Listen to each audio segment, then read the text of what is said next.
Hello students.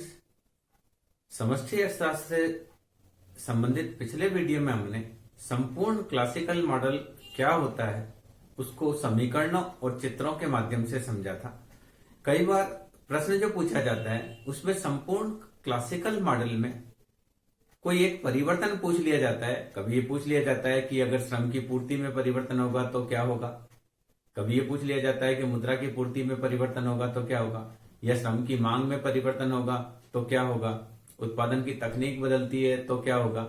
इस प्रकार से कुछ प्रश्न क्लासिकल मॉडल में पूछ लिए जाते हैं और स्टूडेंट्स उसका आंसर देने में थोड़ा सा अपने आप को डिफिकल्टी में महसूस करते हैं। तो आज के इस वीडियो में हम देखेंगे कि क्लासिकल मॉडल में जो भी कुछ परिवर्तन होते हैं उस परिवर्तन के साथ क्लासिकल मॉडल पर क्या प्रभाव पड़ता है, तो हम उसको इस वीडियो में डिस्कस करेंगे। तो पहले हम क्या करते हैं, क्लासिकल मॉडल लेते हैं और फर्स्ट जो हम डिस्कशन करेंगे वो मुद्रा की पूर्ति में डिस्कशन करेंगे। तो देखिए क्लासिकल मॉडल में फर्स्ट हम लेते हैं मुद्रा की पूर्ति में परिवर्तन।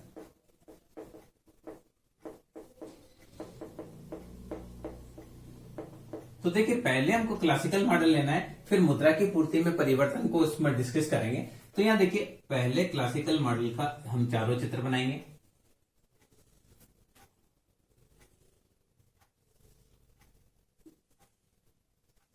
ये हमने चारों चित्र जो है क्लासिकल मॉडल के बना लिए हैं।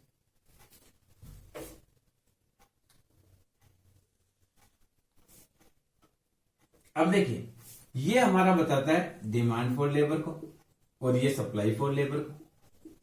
तो वास्तविक मजदूरी दर है W/P और इस पे N1 श्रमिकों को रोजगार मिला हुआ है। और जब N1 श्रमिकों को रोजगार मिला हुआ है तो ये उत्पादन फलन है Q = फंक्शन ऑफ N। जब N1 श्रमिकों को रोजगार मिला हुआ है तो उत्पादन होता है Q1 और ये मुद्रा की पूर्ति MB और ये वास्तविक मजदूरी दर W/P। तो इन द स्टार्टिंग में देखिए जब Q1 उत्पादन होता है तो कीमत स्तर होगा P1 और कीमत स्तर जब P1 है तो श्रमिकों को मौद्रिक मजदूरी W1 दी जाती है। वापस इसको समझिए, देखिए पहला चित्र है, ये demand for labour and supply for labour, E बिंदु पर ये एक दूसरे को काटते हैं। तो यहां वास्तविक मजदूरी दर W/P1 है, इसको बोलेंगे वास्तविक मजदूरी दर, रियल वेज इसको लिख सकते हैं। और ये है श्रम की मांग व पूर्ति। तो ये N1 श्रमिक उत्पादन करते हैं Q1 और Q1 उत्पादन करते हैं, मुद्रा की पूर्ति MB है। तो MB है और वास्तविक मजदूरी दर W/P1 है, तो W1 मौद्रिक मजदूरी दी जाती है। ये कीमत स्तर,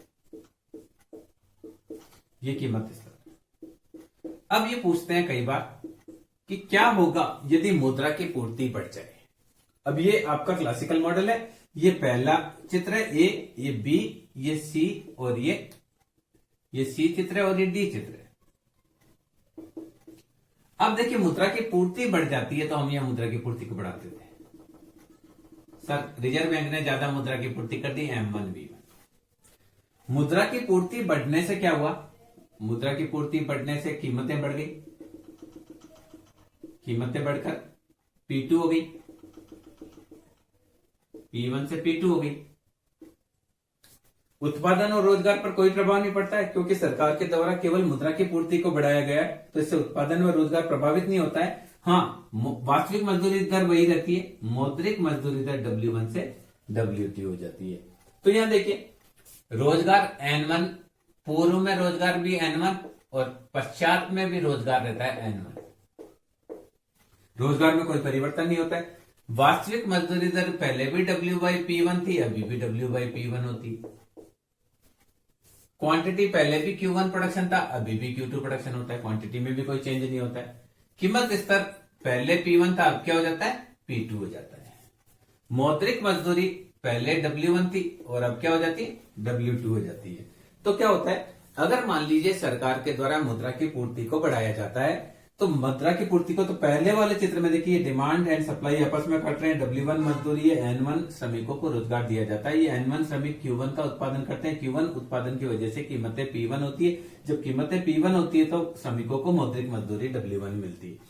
अब सरकार के द्वारा अगर मुद्रा की पूर्ति को M1 V1 कर दिया जाता है तो मुद्रा की पूर्ति बढ़ने से कीमतें बढ़कर P2 हो जाती है। कीमतें बढ़कर P2 हो जाती है तो मौद्रिक मजदूरी श्रमिकों को W1 से W2 मिलने लग जाती है। यानी श्रमिकों को मुद्रा के रूप में तो ज्यादा मजदूरी मिलती है, पर चूंकि कीमतें उतनी ही बढ़ जाती है तो इस वजह से श्रमिकों की वास्तविक मजदूरी दर वही रहती है। कैसे रहती है? देखिए, पहले मौद्रिक मजदूरी, मान लीजिए पहले मौद्रिक मजदूरी श्रमिकों को मिल रही थी 60 रुपए, अब श्रमिकों को मिल रही है 120 रुपए। मौद्रिक मजदूरी पहले W1 उसको 60 रुपए मिलती थी, अभी उनको मिलने लग गई है 60 की बजाय 300 रुपीज मिलने लगी है। पहले कीमत स्तर था हमारा 2 और अभी कीमत स्तर हो गया हमारा, उतना ही कीमत स्तर बढ़ा 10। तो पहले जो वास्तविक मजदूरी दर थी वो 60/60/2 इजिकल टू 30 और अभी भी वास्तविक मजदूरी दर वो 300/10 इजिकल टू 30।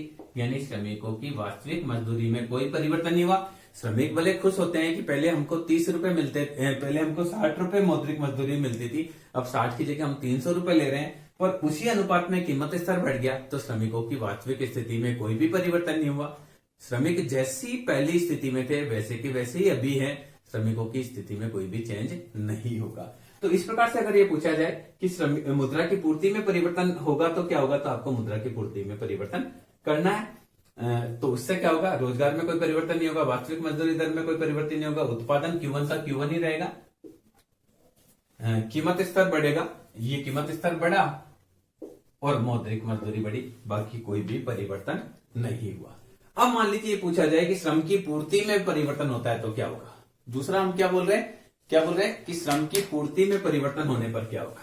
तो देखिए, ये फर्स्ट हमने डिस्कस किया। अब कई बार सवाल में ये पूछ लिया जाता है कि श्रम की पूर्ति बढ़ने पर क्या होगा, दूसरी चीज पूछी गई है, तो उसका हम डिस्कस करते हैं। सेकंड, श्रम की पूर्ति में वृद्धि होने पर, देखिए सप्लाई ऑफ लेबर बढ़ जाए तो क्या होगा। तो हम देखिए कई बार क्या होता है, पॉपुलेशन बढ़ जाती है, पॉपुलेशन बढ़ने के साथ श्रम की पूर्ति बढ़ जाती है। तो श्रम की पूर्ति बढ़ने से मजदूरी दर पर क्या प्रभाव पड़ता है, किस किस पर क्या इफेक्ट पड़ेगा, इसको हम देखेंगे। तो यहां देखिए हमने पहला चित्र, ये हमने दूसरा चित्र लिया, ये तीसरा CD।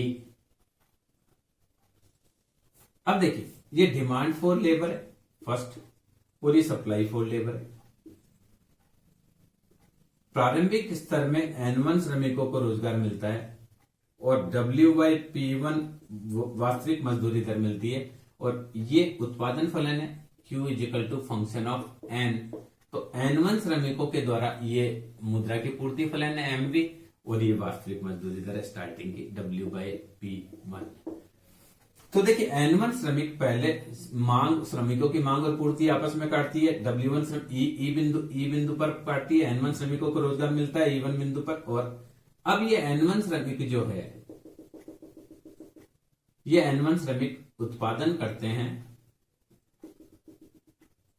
N1 श्रमिकों के द्वारा Q1 उत्पादन किया जाता है और Q1 जब उत्पादन होता है तो कीमतें होती है P1 और कीमतें जब P1 होती है तो श्रमिकों को मौद्रिक मजदूरी मिलती है W1। तो पूर्व स्थिति को देखेंगे, पूर्व स्थिति और ये पश्चात की स्थिति दोनों में हम डिस्कस कर लेंगे। अब अगर मान लीजिए श्रम की पूर्ति बढ़ती है, श्रम की पूर्ति बढ़ने से ये जो मजदूरी श्रम की पूर्ति वक्र है वो इधर आ जाता है SN डैश कर देते हैं, L डैश कर देते हैं, कुछ नहीं उससे। तो नया संतुलन बिंदु E0 पर आ जाता है, श्रमिक N1 की जगह N2 काम पर लगाए जाते हैं और श्रमिक जब ज्यादा आते हैं तो वास्तविक मजदूरी दर W/P0 हो जाती है, वास्तविक मजदूरी दर गिर जाती है। और जब श्रमिक ज्यादा लगाए जाते हैं काम पर अधिक श्रमिक काम पर लगाए गए, N2 श्रमिक काम पर लगाए गए, तो उत्पादन बढ़कर हुआ Q2। जब Q2 उत्पादन होता है कीमतें गिरती है, क्योंकि प्रोडक्शन ज्यादा हुआ, प्रोडक्शन ज्यादा होने से कीमतें गिरती है, कीमतें होकर P0 हो जाती है। और मौद्रिक मजदूरी, वास्तविक मजदूरी दर है, वो वास्तविक मजदूरी दर नीचे की तरफ आ जाती है, W/P0 हो जाती है। तो ऐसी स्थिति में जब ज्यादा श्रमिक काम पर आते हैं तो श्रमिकों की मौद्रिक मजदूरी भी क्या हो जाती है, कम हो जाती है। देखिए आप यहाँ क्लियर देख रहे हैं, पहले मौद्रिक मजदूरी थी OW1, अब हो गई OW0, पर चूंकि कीमत स्तर भी गिर जाता है, इस कारण से श्रमिकों को कुछ रिलीफ हो जाता है, क्योंकि कीमतें कम हो जाती है, उनकी मौद्रिक मजदूरी दर भी कम होती है, पर कीमतें भी कम होती है, पर कुल मिलाकर उनको वास्तविक मजदूरी दर पहले की तुलना में कम होती है। यानी श्रमिकों की स्थिति पहले की तुलना में थोड़ी सी खराब होती है, पहले जैसी स्थिति श्रमिकों की रहती है, थोड़ा सा गड़बड़ होता है। तो यह देखिए, पूर्व में देखिए रोजगार N1 था, अब रोजगार हुआ N2। वास्तविक मजदूरी पहले W/P1, ये रोजगार बढ़ा, W/P1 थी, अब W/P0 हुई, यानी वास्तविक मजदूरी दर घटी। क्वांटिटी ऑफ प्रोडक्शन, उत्पादन पहले Q1 था, अब हुआ Q2, तो उत्पादन, क्योंकि श्रमिक ज्यादा काम पर लगे गए तो उत्पादन बढ़ा। कीमतें जो है, कीमत स्तर पहले था P1, अब हो गया P0, यानी कीमत स्तर नीचे गिरा। मौद्रिक मजदूरी पर क्या प्रभाव पड़ता है? मौद्रिक मजदूरी पहले थी W1, अब हो गई W0, यानी मौद्रिक मजदूरी भी गिरती है।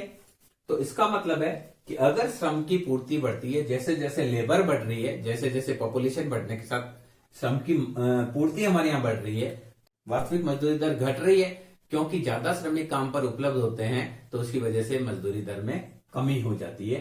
तो ये हमने दूसरी बात करी कि श्रम की पूर्ति में वृद्धि होने पर क्लासिकल जो मॉडल है उसमें क्या परिवर्तन होगा। इसके अलावा आप देखिए, श्रम की पूर्ति बदलती है तो हमने ये डिस्कस किया कि इन 4-5 चीजों में क्या क्या परिवर्तन होगा। अब देखिए, अगर मान लीजिए श्रम की मांग बढ़ जाती है तो क्या होगा, उसको हम देखते हैं। तीसरी बात हम डिस्कस कर रहे हैं, यदि श्रम की मांग बदलती है, श्रम की मांग बढ़ जाती है तो क्या होगा क्लासिकल मॉडल में। थर्ड चीज हम देखते हैं,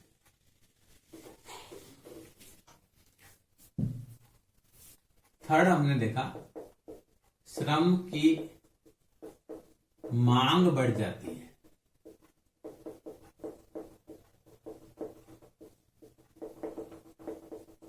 तो देखिए हम इसको देखेंगे, श्रम की मांग बढ़ती है तो उस पर क्या परिवर्तन आता है। ये पहला चित्र है, ये दूसरा चित्र, ये हमने तीसरा चित्र लेना है, ये हमको चौथा चित्र लेना है।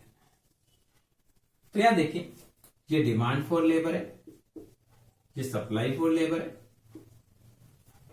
ये Q equal to function of N, ये मुद्रा की पूर्ति है MV,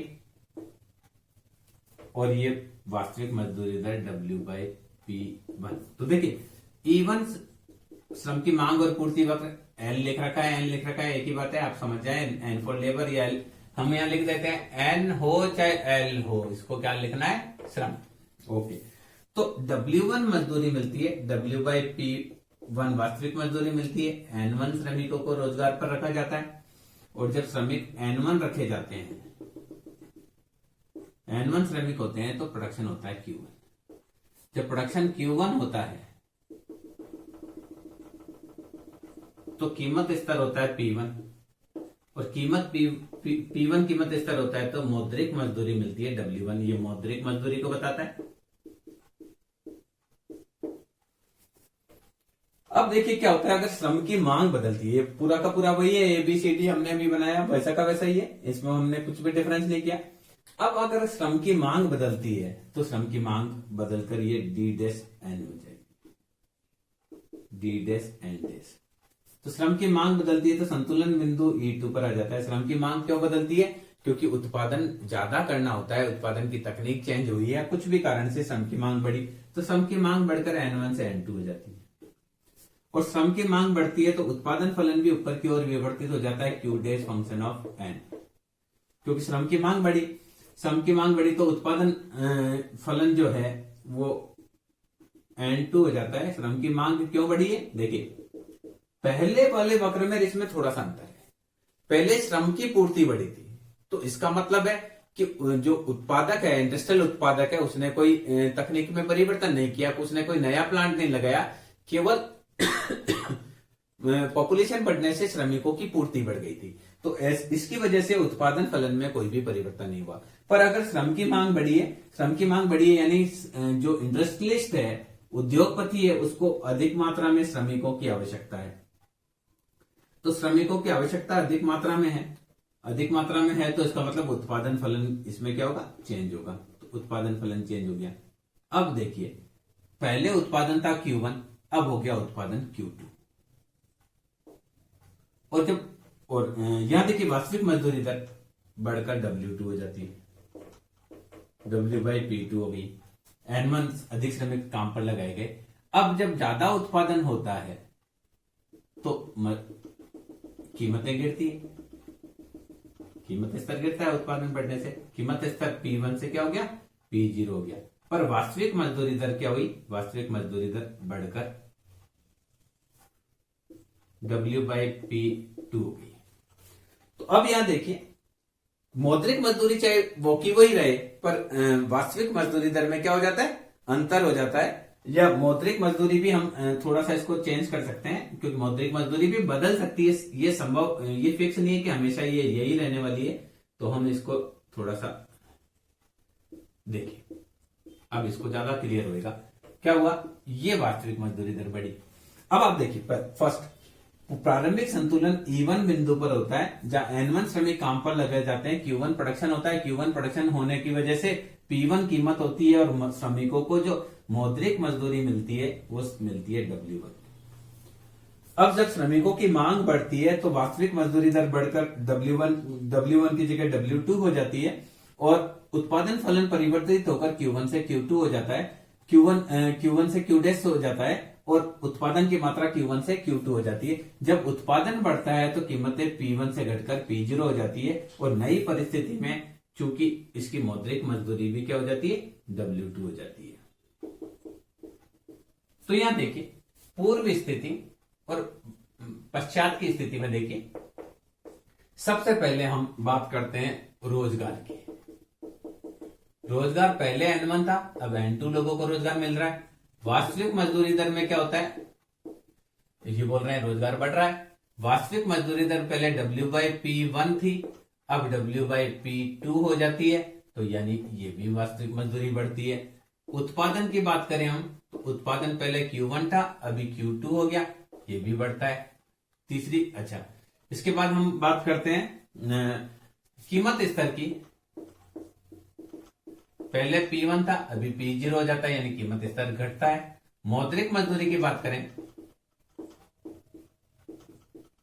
मौद्रिक मजदूरी पहले W1 थी, अब W2, यानी श्रम की जब मांग बढ़ती है तो मौद्रिक मजदूरी में भी वृद्धि होती है। श्रम पहले N1 काम कर रहा है, अभी N2 श्रमिक काम कर रहा है, यानी श्रमिकों की मांग बढ़ने से ज्यादा श्रमिकों को रोजगार मिलता है। उत्पादन बढ़ने से पहले की तुलना में वस्तुओं की कीमतें कम होती है, और ऐसी स्थिति में जब श्रम की मांग बढ़ती है तो श्रम की वास्तविक मजदूरी भी बढ़ती है और श्रम की मौद्रिक मजदूरी भी बढ़ती है। इसका मतलब यदि श्रम की मांग बढ़ती है तो श्रम के लिए जो आदर्श स्थिति है, श्रमिकों को फायदा होता है। पर अगर श्रमिकों की पूर्ति बढ़ती है, जैसा कि हमने पहले वाले चित्र में देखा था, तो ऐसी स्थिति में श्रमिकों को कोई फायदा नहीं होता है। श्रमिक बेरोजगार भी होते हैं, श्रमिकों की वास्तविक मजदूरी दर भी कम हो जाती है और मौद्रिक मजदूरी दर भी कम हो जाती है। तो हम अगर ये कहें कि श्रमिकों की दृष्टि से देखा जाए तो ये श्रमिकों के लिए एक आदर्श स्थिति है, जिसमें श्रमिकों की मांग बढ़ने पर उनकी वास्तविक मजदूरी दर भी बढ़ती है और मौद्रिक मजदूरी दर भी बढ़ती है। इसके अलावा देखिए, कई बार ये पूछ लिया जाता है कि श्रम संघ अगर कठोर मजदूरी नीति का पालन करे तो क्या करना है, उसको भी हम समझ लेंगे इसमें। अब आप एक और बात करते हैं, अगर उत्पादन की तकनीक परिवर्तित होती है। फोर्थ, यदि उत्पादन की तकनीक बदलती है, यानी पहले से अच्छी तकनीक से उत्पादन किया जाता है, तो भी हम बात कर लेते हैं। उसके बाद लास्ट कठोर द्रव्य मजदूरी के बारे में भी हम बात करेंगे। तो देखिए, अगर उत्पादन की तकनीक बदलती है तो उससे क्या होना है, इसको देखिए। ये डिमांड फॉर लेबर, ये सप्लाई फॉर लेबर है, ये उत्पादन की तकनीक Q equal to function of N, ये मुद्रा की पूर्ति है MV, और ये वास्तविक मजदूरी दर है W/P1। देखिए स्टार्टिंग में श्रम की मांग और पूर्ति इवन वक्र पर काटती है। N1 श्रमिकों को रोजगार पर रखा जाता है, Q1 उनको W/P1 वास्तविक मजदूरी दर दी जाती है। ये N1 श्रमिक उत्पादन फलन में जाकर ये श्रमिक Q1 प्रोडक्शन करते हैं। Q1 प्रोडक्शन करने से कीमत स्तर P1 होता है, और कीमत स्तर P1 होने पर श्रमिकों को मौद्रिक मजदूरी यानी मुद्रा के रूप में W1 मजदूरी दी जाती है। अब मान लीजिए उद्योगपति क्या करते हैं, उद्योगपति श्रम की तकनीक बदल देते हैं। तो तकनीक बदलने से श्रम के मान लीजिए नई मशीन ले आते हैं, तो Q dash equal to function of N, उत्पादन फलन ऊपर की ओर परिवर्तित हो जाता है। नई तकनीक होती है, वही श्रमिक काम कर रहे हैं, पर उनको पहले से ज्यादा एडवांस टेक्नोलॉजी वाली मशीन दे दी गई, तो यही N1 श्रमिक उत्पादन बढ़ाकर Q2 कर देते हैं। उत्पादन बढ़ जाता है Q2, उत्पादन बढ़ने से कीमतें कम हो जाती है, कीमतें P0 हो जाती है। कीमतें P0 हो जाने पर श्रमिकों की धीरे धीरे मौद्रिक मजदूरी भी क्या कर सकते हैं, वास्तविक मजदूरी दर वही रहेगी, पर कीमतें क्या हो जाए, उनकी मौद्रिक मजदूरी दर घटने के चांस होते हैं। पर होता क्या है, उत्पादन की तकनीक बदल गई, उत्पादन बढ़ गया, पर दूसरी चीज है। यहां देखिए, इसको हम बात करते हैं, ये बात करते हैं पूर्व की स्थिति और ये बात करते हैं पश्चात की स्थिति। तो देखिए रोजगार की बात करें हम, रोजगार N1 है, रोजगार बाद में भी N1 है, नो चेंज। अब उत्पादन की बात करें तो उत्पादन पहले Q1 था, अभी हो गया Q2। वास्तविक मजदूरी दर की बात करें तो W/P1 पहले भी था, W/P1 अभी भी है, नो चेंज। मौद्रिक मजदूरी दर की बात करें तो W1 की जगह मौद्रिक मजदूरी दर गिरनी चाहिए। उत्पादन बढ़ा तो मौद्रिक मजदूरी दर गिरनी चाहिए। और एक और हम बात करते हैं कीमत स्तर की, तो कीमत स्तर P1 से P0 हो जाता है, गिरता है। पर सामान्य रूप से होता क्या, होना ये चाहिए, ये सैद्धांतिक बात है कि क्या है कि अगर उत्पादन की नई तकनीक आएगी तो क्या होगा, उत्पादन बढ़ेगा। उत्पादन बढ़ने की वजह से वस्तुओं की कीमतें घटेगी, कीमतें घटेगी तो मौद्रिक वास्तविक मजदूरी दर वही है, तो मौद्रिक मजदूरी दर आपकी क्या होनी चाहिए, घटनी चाहिए। पर सामान्य रूप से क्या होता है, श्रमिक भी क्या करते हैं, श्रम संघ बनाकर काम करते हैं। यानी श्रमिक क्या करते हैं, आपस में लेबर यूनियन बना लेते हैं, और उनकी अगर उनकी मजदूरी दर में कटौती की जाती है तो वो उसका विरोध करते हैं। पर अगर उनकी मजदूरी दर बढ़ाई जाती है तो सामान्य रूप से वो उसका कोई विरोध नहीं करते हैं। तनख्वाह बढ़ना सबको अच्छा लगता है, तनख्वाह घटना सबको बुरा लगता है। तो सिमिलरली यही कंडीशन श्रमिकों की है। अगर उनकी मौद्रिक मजदूरी दर ऊपर की ओर बढ़ती है तो वह उसका विरोध नहीं करते हैं, पर अगर मौद्रिक मजदूरी दर को घटाया जाए तो सामान्य रूप से वह विरोध करते हैं। इसके अलावा क्या होता है, कई बार श्रमिक संगठन आपस में क्या करते हैं, हड़ताल करते हैं, तोड़फोड़ करते हैं, तालाबंदी करते हैं और अपनी मजदूरी दर को बढ़ाने का भी प्रयास करते हैं। तो ऐसी स्थिति में क्या किया होगा उसको हम भी बात करते हैं। जैसे हम नीति लेते हैं कठोर द्रव्य मजदूरी, क्या बोलते हैं, कई बार पेपर में पूछ लिया जाता है कि अगर कठोर द्रव्य मजदूरी की नीति का पालन हो तो क्या होगा। तो देखिए हम इसकी भी बात कर लेते हैं। फिफ्थ लास्ट जो हम बात कर रहे हैं वो कठोर द्रव्य मजदूरी। देखिए इसकी बात करते हैं, यहाँ ये फर्स्ट हमारा चित्र है, ये सेकंड हमारा चित्र है, ये थर्ड और ये फोर्थ चित्र है। जैसा कि हम हर बार बना रहे हैं वही हमने बात की है। सिमिलरली है, ये डिमांड फॉर लेबर है, एन भी लिख सकते हैं, एल भी लिख सकते हैं, मैं पहले से आपको डिस्कस करता हूं। इससे अगला पार्ट है, अगर मान लीजिए श्रम संघ कठोर द्रव्य मजदूरी की नीति का पालन करे, अर्थात वो एक फिक्स कर दे कि इतनी मजदूरी हमें लेनी है, इसके लिए वो हड़ताल करे, तोड़फोड़ करे या और किसी भी प्रकार से अपने मजदूरी दर को बढ़ाने का प्रयास करे, तो किस प्रकार से क्लासिकल मॉडल में चेंज होगा उसको देखिए। हम वही चार चित्र बनाते हैं।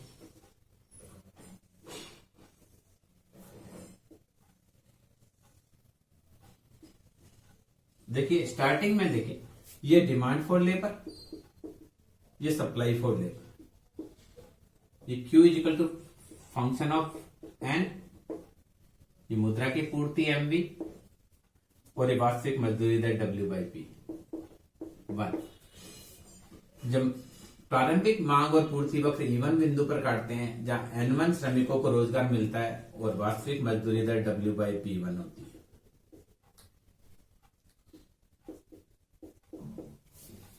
ये N1 श्रमिक उत्पादन करते हैं Q1 और इस Q1 उत्पादन की वजह से कीमत स्तर होता है P1 और कीमत स्तर P1 होता है तो मजदूरों को मौद्रिक मजदूरी मिलती है W1।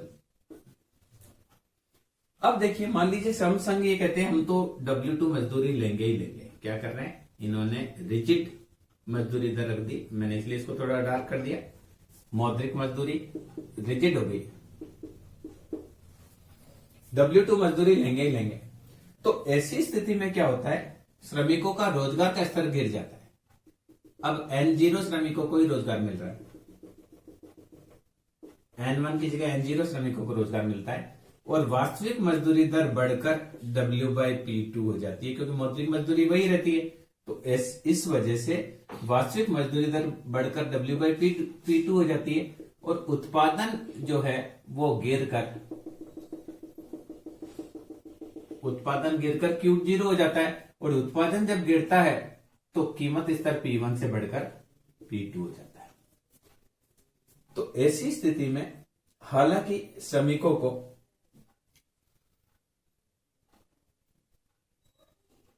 और ये वास्तविक मजदूरी दर देखिए, वास्तविक मजदूरी दर बढ़कर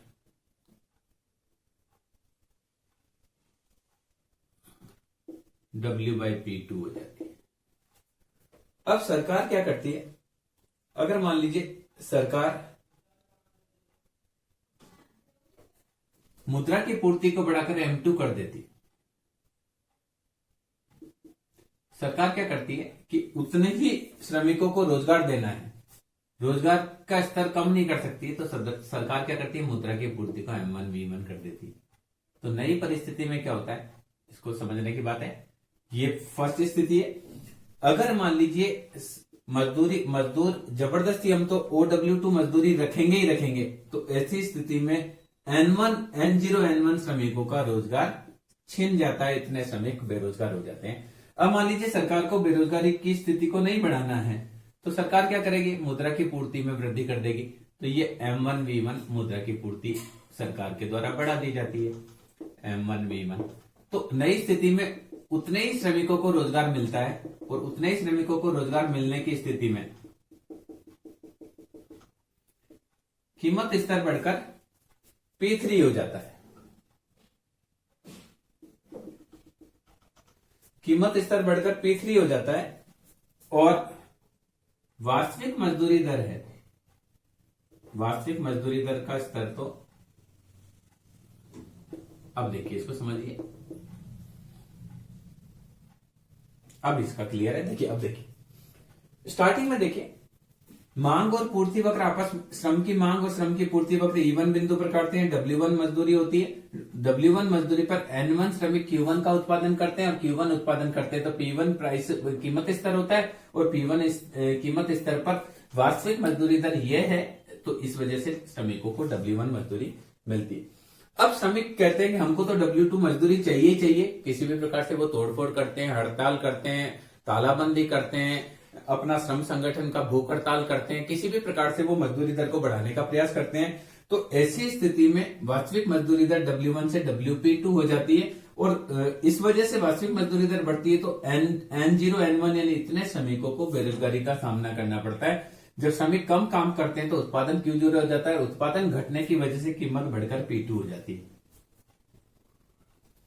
तो ऐसी स्थिति में क्या होता है, श्रमिकों की कीमत बढ़कर P1 से P2 हो जाती है, इनकी वास्तविक मजदूरी दर बढ़ती है। पर अगर ऐसी स्थिति में मान लो श्रम संघ यह कहे कि आप किसी श्रमिकों को पृथक भी नहीं कर सकते, कई बार हड़ताल होती है, हड़ताल होने पर सरकार कुछ कर्मचारियों को बर्खास्त कर देती है, तो जब वापस समझौता वार्ता होती है तो सरकार, जो कर्मचारी संगठन है वो सरकार पर ये दबाव डालते हैं कि जिनको भी आपने बर्खास्त किया उनको आप वापस लगाइए। तो ऐसी स्थिति में सरकार क्या करती है, अगर मान लो इसी प्रकार से श्रमिकों को भी लगाना हो तो सरकार मुद्रा की पूर्ति को बढ़ा देती है। अब मुद्रा की पूर्ति को बढ़ा देती है तो N1 श्रमिक रोजगाररत है, Q1 उनको उत्पादन हो रहा है, कीमत स्तर P1 से बढ़कर P3 हो गया। देखिए यहाँ कीमत स्तर P2 था, यहाँ हो गया P3। अब P3 कीमत स्तर होने से देखिए मौद्रिक वापिस वो यहाँ देखिए पहले ये यहाँ मान लीजिए ये T बिंदु पर था, अभी बाद में वो T1 पर था और अभी वापिस T2 पर है। वापिस मौद्रिक मजदूरी वह की वही प्राप्त होती है, वास्तविक मजदूरी दर वह की वही रहती है। तो ऐसी स्थिति में हालांकि श्रमिक को मौद्रिक रूप से पैसा बढ़ जाता है, परंतु वास्तव में उसको कुछ भी फायदा नहीं हो पाता है, क्योंकि उसकी वास्तविक मजदूरी दर पहले थी वो की वही रहती है। तो हम पूर्व और पश्चात की स्थिति देखेंगे। पूर्व पश्चात, तो आप देखिए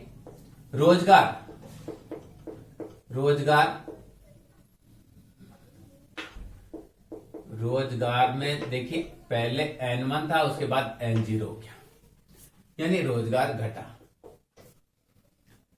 उत्पादन, रोजगार घटने से उत्पादन पहले Q1 था, अभी Q0 हो गया, उत्पादन भी घटा।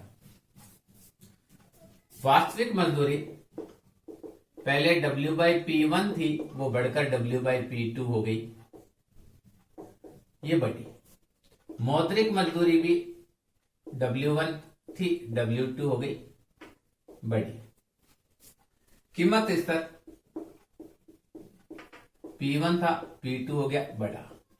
पर जब सरकार मुद्रा की पूर्ति को बढ़ाती है, मुद्रा की पूर्ति को बढ़ाने पर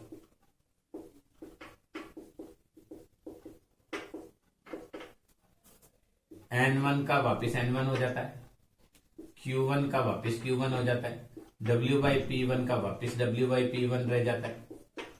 मौद्रिक मजदूरी W1 से W2 हो जाती, कीमत P1 से P3 हो जाती। ये दोनों बढ़ते हैं, बाकी सब स्थिर रहते हैं, कोई चेंज नहीं। इस प्रकार से अगर श्रम संघ जबरदस्ती अपनी मजदूरी दर को बढ़ाने का प्रयास करते हैं, तो सरकार मुद्रा की पूर्ति में वृद्धि करके उस जो कठोर द्रव्य मजदूरी नीति है उसको नलीफाई कर सकती है। ये इस प्रकार के प्रश्न प्राय परीक्षाओं में पूछे जाते हैं कि उत्पादन एवं रोजगार से संबंधित संपूर्ण क्लासिकल मॉडल का आलोचनात्मक व्याख्या कीजिए। फिर पूछते हैं क्या होगा यदि श्रम संघ कठोर द्रव्य मजदूरी का पालन करता है।